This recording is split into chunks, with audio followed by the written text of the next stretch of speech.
Hello friends, welcome to behind the secret. दोस्तों, Albert Einstein के नाम से हम ज़रूर वाकिफ़ हैं, चाहे हम साइंस के स्टूडेंट हों या ना। बेशक अल्बर्ट आइंस्टाइन इतिहास के बड़े वैज्ञानिकों की लिस्ट में ज़रूर आते हैं। आधुनिक साइंस के खंभे अल्बर्ट आइंस्टाइन के ही एफर्ट से खड़े हैं।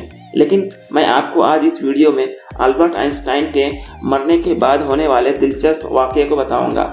17 अप्रैल 1955 को अल्बर्ट आइंस्टाइन के सीने में तकलीफ होती है। उस वक्त उन्हें अमेरिका के शहर न्यू जर्सी में मौजूद थे और उन्हें उसी हॉस्पिटल में भर्ती कर लिया गया। अगली सुबह आइंस्टाइन की अस्पताल में ही मौत हो जाती है। इसकी एज उस वक्त 76 साल थी। इनकी मौत की वजह हार्ट फेल थी। आइंस्टाइन की मौत की खबर दुनिया भर में आग की तरह से फैलने लगी, लेकिन हॉस्पिटल में कुछ अजीब ही काम हो रहा था। जिस दिमाग को यूज करके आइंस्टाइन ने दुनिया भर में अपनी पहचान बनाई थी, उसी दिमाग को कोई चुराने वाला था। डॉक्टर थॉमस नामी एक डॉक्टर उस वक्त अल्बर्ट आइंस्टाइन की बॉडी को अटेंड कर रहा था। डॉक्टर थॉमस ने आइंस्टाइन की मौत की वजह जानने के बाद कुछ ऐसा ही किया था जो कि किसी की दिमाग में भी ना था। इसने आइंस्टाइन के सर से उसका दिमाग निकाला और नापा और उसका वजन भी किया। इसके मुताबिक इसे इस काम को करने की इजाज़त मिली हुई थी और इस पर स्टडी किया जाना था, लेकिन ऐसा बिल्कुल भी ना था। ना डॉक्टर थॉमस कोई न्यूरोलॉजिस्ट था। इसका काम सिर्फ अल्बर्ट आइंस्टाइन की मौत की वजह जाननी थी। इससे भी बढ़कर अल्बर्ट आइंस्टाइन कभी भी यह नहीं चाहता था कि उसके मौत के बाद इसका दिमाग निकाला जाए और इस पर स्टडी किया जाए।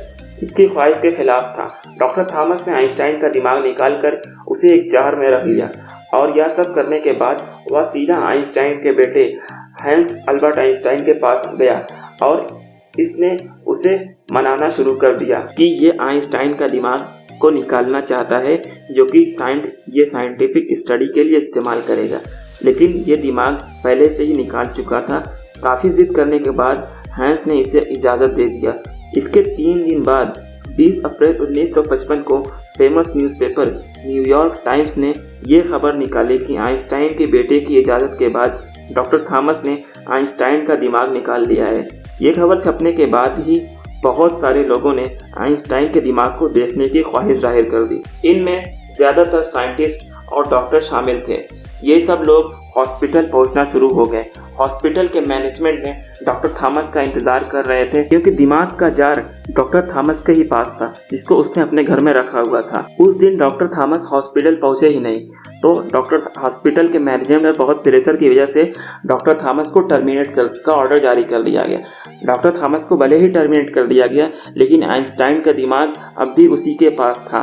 डॉक्टर थॉमस अल्बर्ट आइंस्टाइन के दिमाग के टुकड़े को लेकर यूनिवर्सिटी ऑफ पेंसिल्वेनिया चला गया, जहाँ के alumni Elon Musk, Warren Buffett और इवांका ट्रम्प भी हैं, और वह अपने एक दोस्त के साथ मिलकर आइंस्टाइन के दिमाग को तकरीबन 1000 टुकड़े कर लिए और कुछ टुकड़े आइंस्टाइन के पर्सनल डॉक्टर को भी भिजवा दिए, जिसको उसने पहले से ही वादा किया हुआ था, और बाकी के टुकड़े इसने अपने लिए संभाल कर रख लिए। इसके बाद डॉक्टर थॉमस अमेरिकी शहर विशिता चला गया और किसी लैब में एक मेडिकल सुपरवाइजर के नाते काम करने लगा। इस पर आइंस्टाइन का दिमाग वहीं लेबोरेटरी में एक कूलर में संभाल कर रख दिया। अगले 20 साल तक डॉक्टर थॉमस हार्वे अलग अलग शहर में रहता रहा। इसने अपनी वाइफ से भी अलग रहने लगा। बेशुमार लोगों ने लेटर लिखते कि वह आइंस्टाइन के दिमाग पर स्टडी करना चाहते हैं, लेकिन डॉक्टर थॉमस किसी खत का जवाब न देता और या खुद भी आइंस्टाइन के दिमाग पर स्टडी नहीं कर रहा था। 1978 में स्टीवन लेवी नामक एक पत्रकार ने यह दावा किया कि इसने डॉक्टर थॉमस हार्वे से इस मामले में बातचीत की है।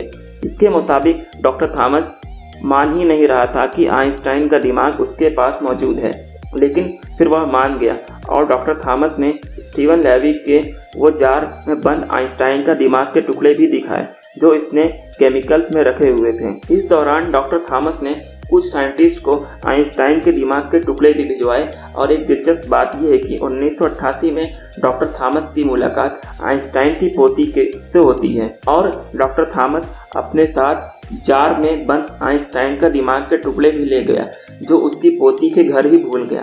आइंस्टाइन की पोती ने उसको ये कहकर वापस भिजवा दिए कि यह इसके किसी काम का नहीं है। दोस्तों, डॉक्टर थॉमस हार्वे की मौत 2007 में हुई थी।